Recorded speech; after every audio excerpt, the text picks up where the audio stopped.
1977. C'est la première sonde Voyager A qui a été envoyée et elle a fait depuis des milliards de kilomètres. Actuellement, elle est toujours dans l'espace, mais elle est sortie du système solaire. Elle est très très loin, très très isolée, perdue dans son coin. Enfin, je sais pas si on peut vraiment dire qu'elle est perdue, mais elle est très isolée de la Terre et malgré tout, elle continue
Dead Moon.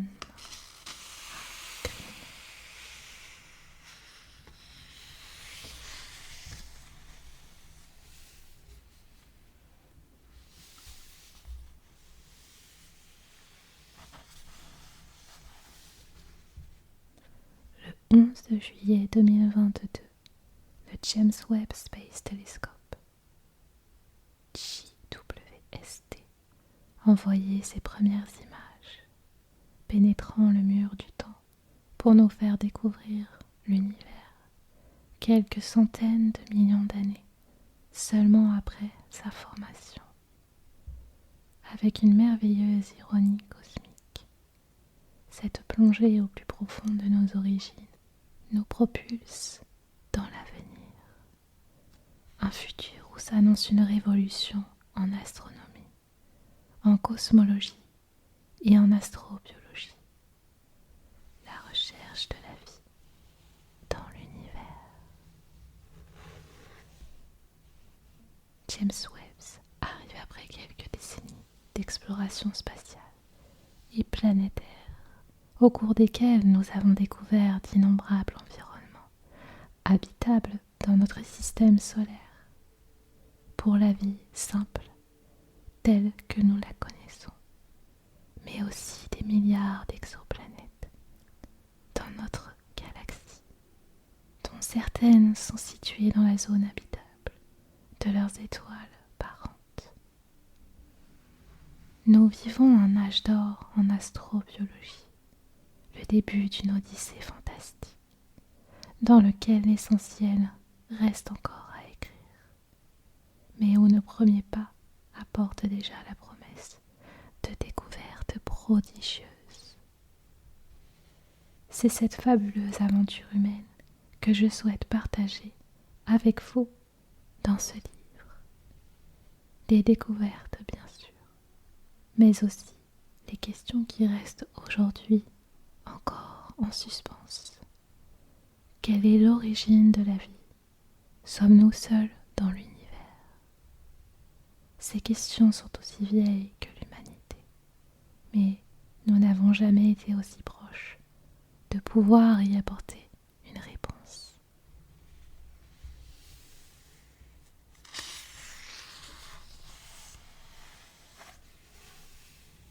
Sommaire.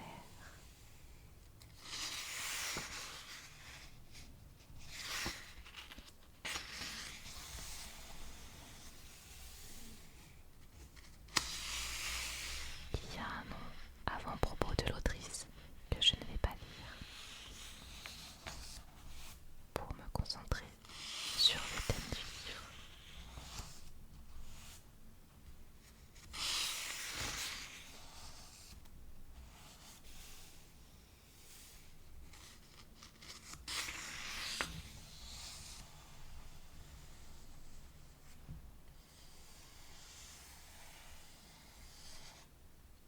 Prise à bord d'Apollo 8 par Bill Anders, cette image emblématique montre la Terre au-delà de la surface lunaire, alors que le premier vaisseau spatial avec équipage faisait le tour de la Lune, le 24 décembre 1968. NASA, Bill Anders. Chapitre 1. Vue d'ensemble. Les astronautes décrivent souvent un sentiment d'émerveillement lorsqu'ils regardent la Terre depuis l'espace. Ils l'appellent l'effet de vue d'ensemble, une expression qui tente de traduire l'impact émotionnel profond provoqué par la vue de notre planète, suspendue dans l'obscurité sidérale, avec pour seul bouclier protecteur une fine pellicule d'atmosphère. Depuis l'espace, les frontières des États disparaissent. Le tumulte de l'agitation humaine s'évanouit dans un silence assourdissant pour laisser place à une prise de conscience. Nous sommes tous à bord du même vaisseau, unis par un même destin. Toute autre considération et futile. La plupart des astronautes reviennent sur Terre avec un sens aigu des responsabilités envers notre environnement et une compréhension accrue de la vulnérabilité de la vie.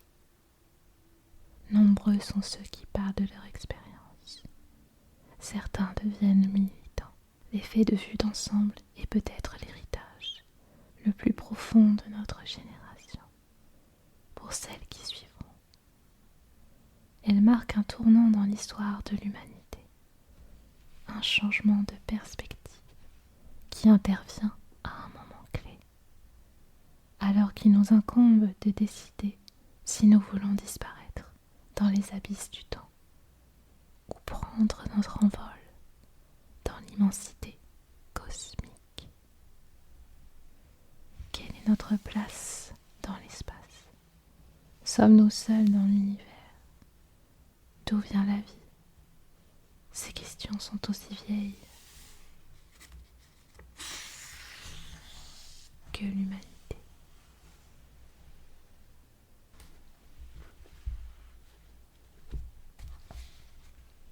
Cependant, notre génération est la première à voir la Terre depuis l'espace et au-delà de son atmosphère.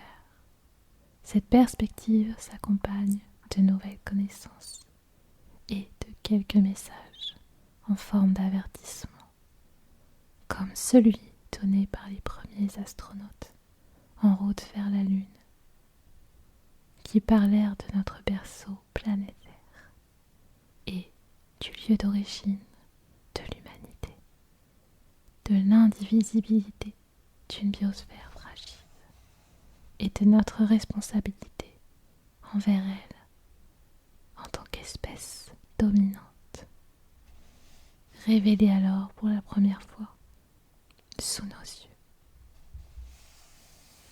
Un point bleu pâle. Il y eut d'autres effets de vue d'ensemble dans les décennies qui suivirent, et leurs messages nous parvinrent de beaucoup plus loin. Le 14 février 1990, Carl Sagan fit orienter la caméra de Voyager 1 vers la Terre. Le vaisseau spatial se trouvait alors à presque 6 milliards de kilomètres de notre planète, dans une image à jamais immortalisée sous le nom de point bleu pâle. La Terre ne représentait à peine qu'un pixel, un grain de poussière suspendu dans un rayon de soleil. Le message insistait à nouveau sur la fragilité de notre planète et sur le besoin de protéger la seule demeure que nous n'ayons jamais connue, comme l'affirma Carl Sagan. Elle parlait d'unité et enjoignait notre espèce à cesser de se battre pour une fraction d'un point. La mission Voyager nous fournit également un portrait de groupe, première perspective de notre place au sein de notre famille planétaire, dans notre voisinage du système solaire. Depuis, d'autres sondes spatiales se sont tournées vers la Terre et la Lune, ce duo improbable dans l'océan cosmique. Mais la vision du point bleu pâle restera à jamais la première, le prélude à quelque chose de beaucoup plus grand. Une révolution astronomique qui allait se dessiner quelques années plus tard à peine et s'étendre bien au-delà de notre banlieue galactique.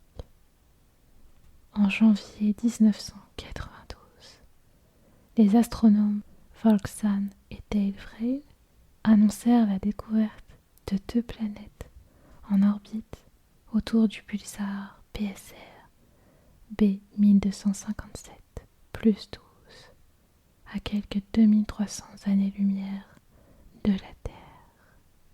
Ils venaient de découvrir les 2 premières exoplanètes. En 1995, Michel Mayor et Didier Queloz découvrirent 51 Pégasi P, une exoplanète en orbite autour d'une étoile semblable au Soleil et distante de 50 années-lumière. Plus de 25 ans plus tard, des télescopes spatiaux comme Kepler, le Transiting Exoplanet, Survey Satellite, Hubble et maintenant le James Webb Space Telescope nous ont permis de répertorier près de 5200 exoplanètes à ce jour. Certaines sont de type terrestre et une fraction d'entre elles sont situées dans la zone habitable de leur étoile parente. Mais les télescopes spatiaux ne sont pas les seuls à participer à cette révolution. Les instruments au sol ont atteint un tel degré d'avancement technologique qu'ils contribuent aussi de manière critique à ces découvertes grâce à l'imagerie directe et à la spectroscopie. Dans leur champ de vision, ces mondes lointains n'occupent souvent guère plus d'un pixel. Tout comme notre point bleu pâle dans la caméra de Voyager 1 autrefois. L'effet de vue d'ensemble, où qu'il se produise, correspond à un changement de perspective, à partir duquel aucun retour en arrière n'est plus possible. Copernic a montré il y a longtemps que la Terre n'est ni au centre de l'univers, ni au centre du système solaire. Arlo Shapley et Swan Leavitt ont démontré que le système solaire n'occupe aucune place particulière dans notre galaxie. Il est simplement niché au cœur du bras d'Orion dans la Voie lactée, à 27 000 années-lumière de son centre, dans la banlieue galactique. Notre Soleil est une étoile relativement commune, située dans une galaxie propulsée à 2 millions de kilomètres par heure, dans un univers visible qui compte peut-être 125 milliards de céciles cosmiques, à plus ou moins quelques milliards près. Dans cette immensité, la mission Kepler nous a appris que les systèmes planétaires sont la règle et non pas l'exception. Seul dans l'univers, et c'est ainsi qu'en à peine un quart de siècle, nous nous sommes retrouvés à explorer un univers peuplé d'autant de planètes que d'étoiles. Pourtant, en regardant haut et loin dans ce qui semble être un océan infini de possibilités, les seuls échos que nous ayons reçus de nos explorations jusqu'à présent sont des paysages planétaires stériles et un silence assourdissant. Sommes-nous les seuls invités à la table cosmique? Peut-être. En tant que scientifique, je ne peux pas entièrement écarter cette hypothèse. Mais c'est très improbable. Et ce serait définitivement un gâchis terrible d'espace. Carl Sagan, pour plusieurs raisons. Pour commencer, les composantes élémentaires, les briques de la vie que sont le carbone, l'hydrogène, l'azote, l'oxygène, le phosphore et le soufre sont communes dans l'univers. Ce n'est pas par hasard si elles servent de fondation à notre biologie. Ce sont les poussières d'étoiles dont parlait Carl Sagan. Ces poussières qui composent tout ce que nous connaissons. Que ce soit l'univers, le corps humain ou les tartes aux pommes, comme il s'amusait à le préciser. On trouve des molécules organiques et des substances volatiles à la surface de Mars, dans les geysers d'Encelade, la petite lune de Saturne, dans la stratosphère de Triton et dans les comètes. Nous en avons également découvert dans des astéroïdes, sans oublier les planètes naines, Cérès et Pluton, pour ne citer que quelques exemples.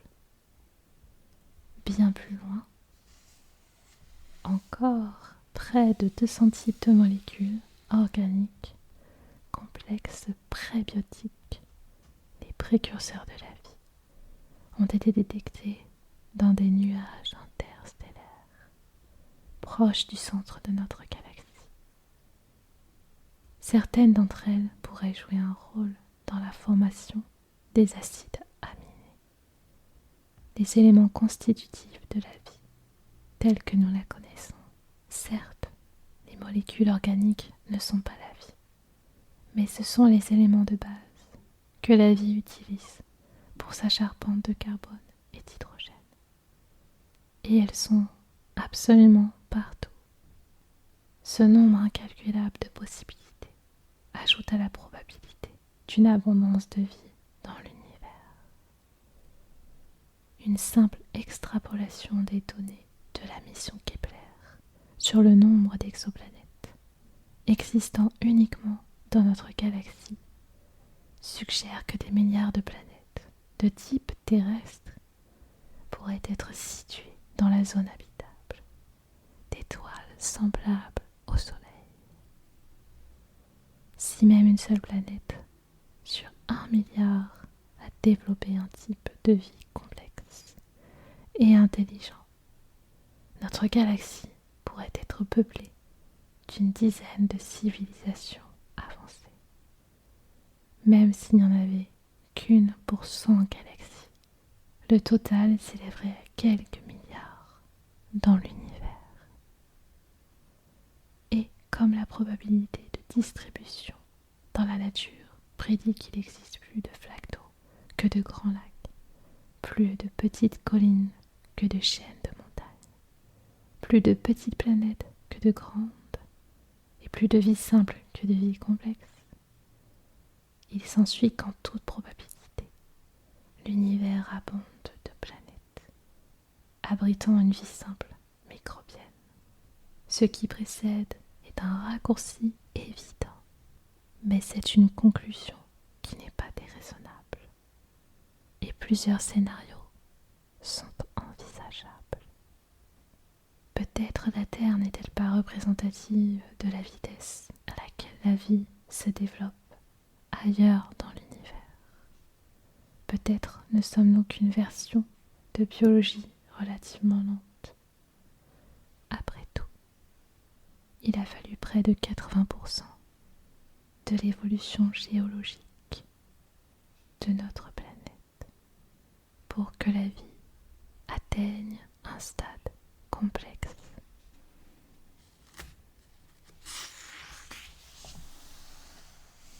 Mais si nous regardons les choses un peu différemment, peut-être sommes-nous, au contraire, un exemple de vie placé sur une voie express.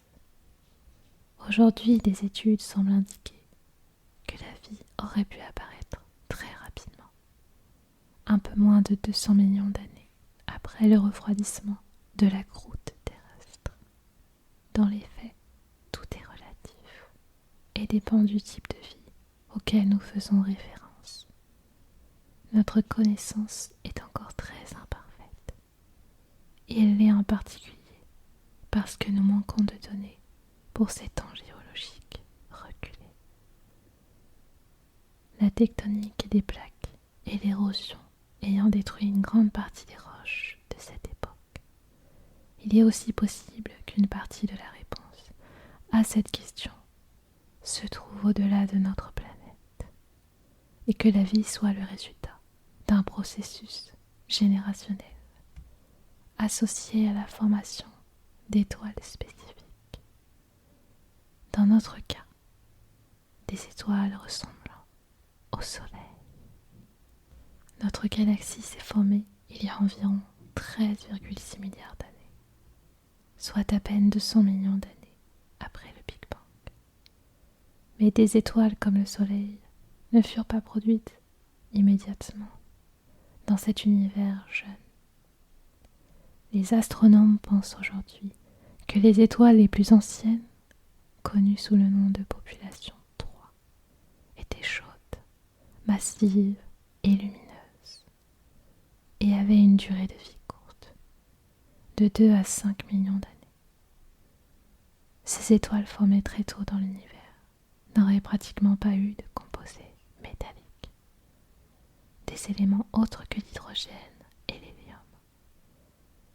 Leur existence est demeurée hypothétique pendant longtemps, seulement déduite d'observations indirectes d'une galaxie découverte par effet de lentilles gravitationnelles dans une région éloignée de l'univers. Mais l'analyse récente d'une galaxie lointaine, faite à partir du télescope Gemini North, paraît confirmer leur existence passée et pourrait indiquer que ces étoiles titanesques avaient une masse jusqu'à 300 fois plus importante que celle de notre Soleil. C'est la fin de ma lecture pour ce livre qui nous emmène dans les fins fonds du cosmos.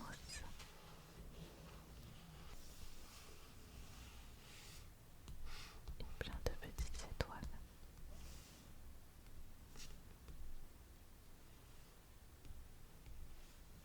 J'espère que cette lecture et le thème du livre vous a plu.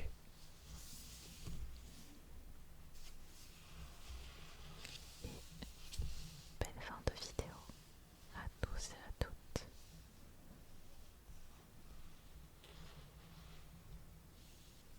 Alors, à la prochaine sortie.